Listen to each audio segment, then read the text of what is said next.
to our countdown of some of the smallest American tractors that you won't believe exist. If you grew up surrounded by farmland or simply love classic machinery, you'll get a kick out of these pint-sized powerhouses from the 50s through the 80s. They might be compact, but each left its mark on American agriculture and backyard culture. Let's get rolling and explore these gems one by one.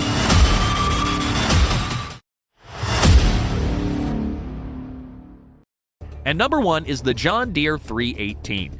Now, rounding out our list is the legendary John Deere 318, introduced in 1983 and produced until 1992.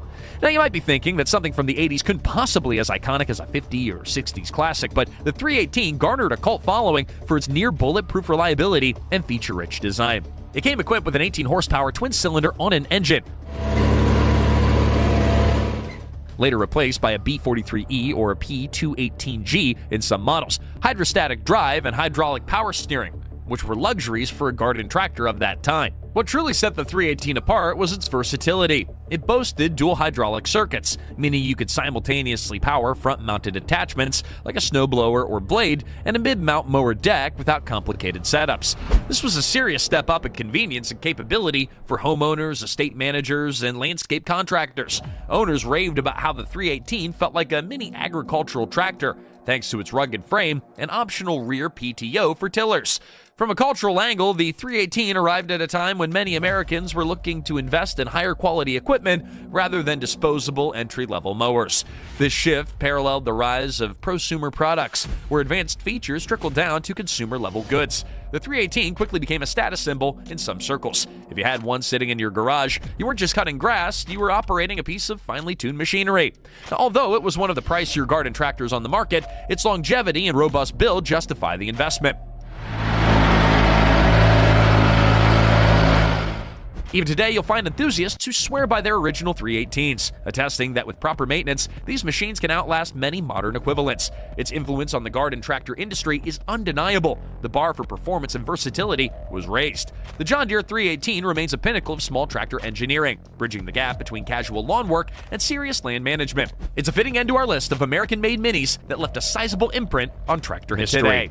All right, number two is the Cub Cadet Original. Now, when International Harvester noticed the rising demand of small-scale tractors in suburban America, they responded with the Cub Cadet Original, introduced in 1961. This marked the birth of the Cub Cadet brand, specifically tailored for lawn and garden tasks. According to official documentation and enthusiast communities, the original was powered by a 7-horsepower Kohler K161 single-cylinder engine. It also sported a heavy-duty cast-iron rear end and a belt-driven transmission, early hallmarks of a machine built to last. Though it produced just 7 horses, the Cub Cadet Original was more than capable of mowing, tilling, and even blowing snow, thanks to its robust build quality. It featured a 2-piece frame bolted together, unlike many stamped steel frames that were typical in cheaper lawn tractors. This construction gave the Original a level of durability that set it apart. Owners could confidently attach ground-engaging implements like plow blades without worrying the frame would warp under stress. Culturally, the Cub Cadet Original landed at the perfect time. The early 60s saw a swell of suburban expansion, with homeowners craving power equipment for lawn care and small garden cultivation. International Harvester capitalized on its well-known brand image from the Farmall and larger IH tractor lines. People trusted the brand for agricultural excellence, so a smaller IH-crafted machine was naturally appealing. In terms of industry influence, the success of the Original sparked an entire line of Cub Cadet tractors that would evolve through the 60s and 70s and then beyond. It helped cement the idea that a well-built, compact tractor could handle serious tasks without being a full-sized farm machine. Now, many collectors consider the Original the holy grail of Cub Cadet models, often referring to it simply as the O. It stands as a shining example of how a major agricultural manufacturer successfully scaled down its design ethos to cater to a growing suburban audience. That being said, the Cub Cadet Original proved once and for all that small can be both mighty and long-lasting. Number 3, the Bolens Husky. Hailing from Port Washington, Wisconsin, the Bolens brand was an American pioneer in small tractors and garden equipment. The Husky series, introduced in the 1960s, helped solidify the company's reputation for producing rugged, compact machines capable of tackling tasks traditionally reserved for bulkier farm tractors. Early Husky models often came with 6 to 10 horsepower engines from Tecumseh or Wisconsin Motors. No, they weren't big, but they packed a punch when it came to mowing, tilling, snow throwing, and other yard chores. A standout characteristic of the Husky line was the shaft-driven attachments, which many users found more reliable and less prone to slippage than belt-driven systems. This feature underscored Bolens' commitment to building professional-grade machines for residential users. As a result, Husky tractor could handle heavier attachments without the belt wear or frequent adjustments that were typical of some competitors. In terms of industry impact, Bolens was among the earliest brands to blur the line between the small garden tractor and a true utility machine. Their tagline also highlighted features like heavy-gauge steel frames and robust transmissions, emphasizing reliability. This approach resonated with a segment of homeowners and part-time farmers who demanded something that could do more than just cut grass. Culturally, Bolens appealed to the no-nonsense altitude of the American Midwest, where people wanted machinery that worked hard and didn't complain. The Husky's design, marketing, and overall performance came to represent practicality and durability, traits still associated with the brand in collector circles. You'll find Bolens Husky tractors at vintage shows, often decked out in restored paint, with fans marveling at how these small yet mighty machines just refuse to quit. In an era where companies were racing to corner the suburban equipment market, Bolens carved out a niche by focusing on quality and toughness, a winning strategy that endears the Husky line to enthusiasts even today. Number 4, the Sears Suburban. Before the big box era we know today, Sears was a major retailer that sold everything from clothing to home appliances, plus a legendary line of garden tractors under the Suburban name. Launched in the mid-60s, the Sears Suburban series offered horsepower options typically ranging from 8 to 16. Sourced from companies like Tecumseh or Briggs & Stratton. For suburban homeowners, this was a game changer. Suddenly, you could buy a robust little tractor right out of a Sears catalog and have it shipped or picked up at your local store. One of the hallmarks of a Sears Suburban was its sturdy construction. Many models feature a solid cast iron front axle and a bolted or welded steel frame, which made them durable enough to handle more than just cutting grass. Users could attach snow blades, rototillers, front-end scoops, and even small backhoes on some advanced models. The brand name Suburban tapped right into the demographic explosion of suburban neighborhoods, where families took pride in maintaining their lawn and garden. Now, on the industry side, Sears effectively made power equipment more accessible to everyday homeowners, spurring competition among other retailers to offer similar machines. This was a significant cultural shift. Yard maintenance was no longer solely the realm of push mowers or the domain of large farm tractors. With the Sears Suburban, folks could do moderate-level landscaping without hiring a professional crew or investing in industrial-scale equipment. Now, collectors often note the Suburban's mechanical simplicity. The belt-driven attachments and straightforward gearboxes made them user-friendly. Even the marketing was an event. Vintage Sears catalogs describe these tractors in glowing terms, with pictures of beaming families on manicured lawns. Today, many of these models are lovingly restored and showcased at vintage tractor meets, demonstrating Sears' once prominent role in shaping America's suburban landscape. That being said, it's incredible to think that a garden tractor purchased in a department store could be so well built that it's still running decades later. Number 5, International Cub Lo-boy. Now, building on the success of the Farmall Cub, International Harvester introduced the Cub Lo-boy in 1955.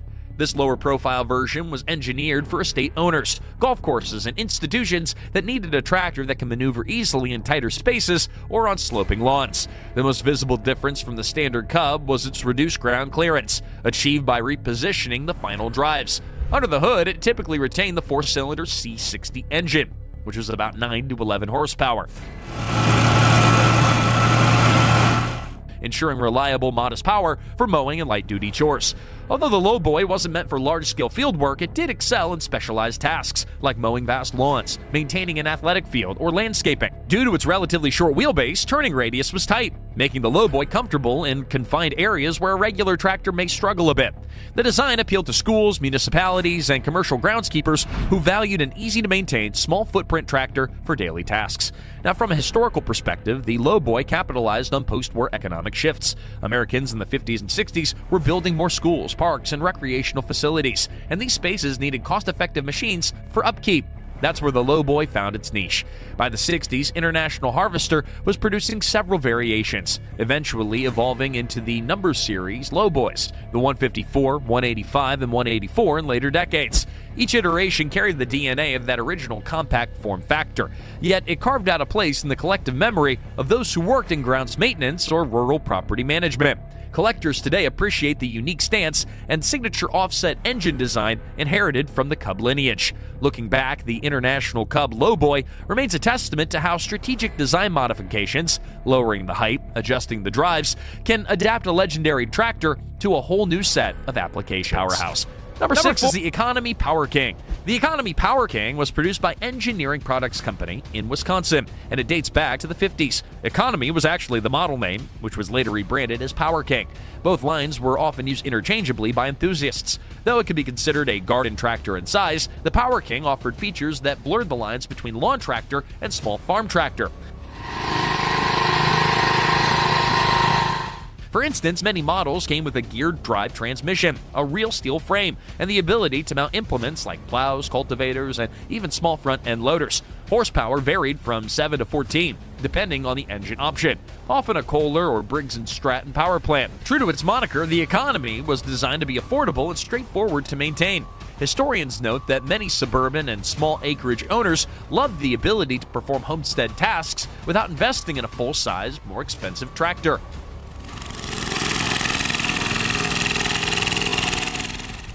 That cost-to-functionality ratio was a big part of its widespread appeal. From an industry standpoint, the Power King contributed to the blossoming niche of subcompact tractors through the 60s and 70s. As more American families lived on 1 to 5 acres, the desire for a multitasking machine that didn't break the bank grew exponentially. The Economy brand delivered that and built a reputation for toughness. Even modern enthusiasts attest that some of these older models can still plow snow, grade driveways, and pull carts like a champ. On the cultural side, it was one of those working man tractors, solid enough for real chores, yet small enough to park in a garage or under a carport. It helped dispel the notion that small automatically meant flimsy. With an Economy Power King, owners didn't just have a lawnmower, they had a reliable partner in various outdoor projects. In short, this little tractor is a shining example of American engineering, catering to those who needed a go-to machine for daily tasks without a hefty price tag. Number 7 is the Wheelhorse RJ58. The Wheelhorse brand carries an impressive legacy in the garden tractor world, and the RJ58 stands out as one of the early classic models. Built around 1958, the RJ58, sometimes referred to as the Ride-Away Junior, featured a small and capable engine, 3 or 4 horsepower unit made by Clinton or Kohler usually.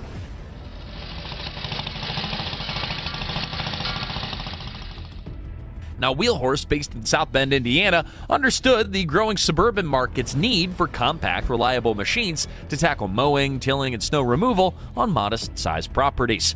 Now, part of what made the RJ58 so beloved was its rugged simplicity. The tractor sported a belt-driven design with straightforward mechanical systems, making it easy for owners to do their own maintenance and repairs. No, there weren't a lot of bells and whistles, but that was precisely the selling point. A durable, no-nonsense workhorse that could power through yard chores. Newspaper ads and brochures from the late 50s emphasized the RJ58's efficiency and affordability, appealing to families who wanted to step up from push mowers. Now, from a cultural vantage, the RJ58 and its Wheelhorse siblings became part of the suburban dad's dream, a tidy lawn and a powerful machine to keep it that way. Even the brand name Wheelhorse evoked a sense of unyielding determination, suggesting that, despite the size, the RJ58 was a force to be reckoned with in small-scale work. Over time, Wheelhorse garnered a loyal following, with some enthusiasts collecting, restoring, and showing off these mini tractors at various garden tractor events. Now, technically, it might look more like a heavy-duty ride-on mower than a standard farm tractor, but make no mistake, it's a piece of American tractor history. The Wheelhorse RJ58 opened many eyes to the idea that compact machines could be mighty, reliable, and built to last. If you ever come across one at a vintage show, you'll notice the nostalgic glint in owners' eyes as they share memories of mowing the yard with a machine that felt like a pint-sized legacy. Number 8 is the John Deere 110. When you hear John Deere, you might instantly think of big green machines powering through massive fields, but the John Deere 110 proved that the brand also knew how to make smaller, family-friendly workhorses. Launched in 1963, the 110 was John Deere's first lawn and garden tractor. Arriving on the scene just as suburban America started to boom. This little legend was fitted initially with a 7-horsepower Kohler K-Series engine. later nudged up to about 8 horsepower in subsequent models. Despite its low horsepower, the 110 could handle a surprising range of tasks, from mowing lawns to tilling small gardens, blowing snow, and hauling light loads. Its design also incorporated easy interchangeable attachments, a hallmark of John Deere's approach to versatility. Homeowners and hobby farmers were drawn to the 110's combination of brand reliability, relative affordability, and user-friendly maintenance. From a cultural standpoint, the John Deere 110 capitalized on the American post-war dream that came with neat suburban lawns and well-managed gardens. Advertisements from that era, some of which can be seen in archived John Deere catalogs, highlighted how one small tractor could allow Dad to mow the grass, Mom to cultivate a veggie garden, and even older kids to help with yard chores. It was an all-in-one suburban sidekick that many families craved. Its success also paved the way for an entirely new market niche, the modern lawn and garden tractor category. Competitors would soon follow suit, recognizing that small was indeed mighty if designed correctly. Looking back, the 110's lasting legacy is how it introduced a generation to the idea that tractors weren't just for farmers in overalls. They could be for anyone needing a handy helper around the yard. We hope you found that tidbit helpful, because we've got plenty of more mini marvels to come. Number 7 is the Farmall Cub. Though introduced first in the late 40s, the Farmall Cub had a production lifespan stretching to the late 70s, solidly placing it among the iconic small American tractors of the mid-century. Built by International Harvester, the Cub was engineered to meet the needs of small acreage farmers, produce growers, and even folks running substantial gardens. Its hallmark was simplicity, both in operation and in maintenance. A typical Cub was powered by a 4-cylinder, 59 cubic inch C60 engine,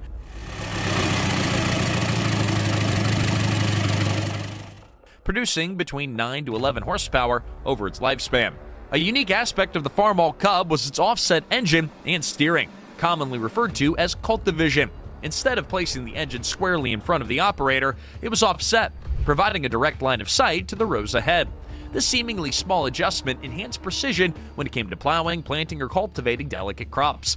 Many family farms found a Cub an indispensable ally because of its gentle footprint on the land and its user-friendly nature. From a cultural perspective, the Farmall Cub became something of a rural icon for many farm kids growing up in the 50s, 60s, and 70s.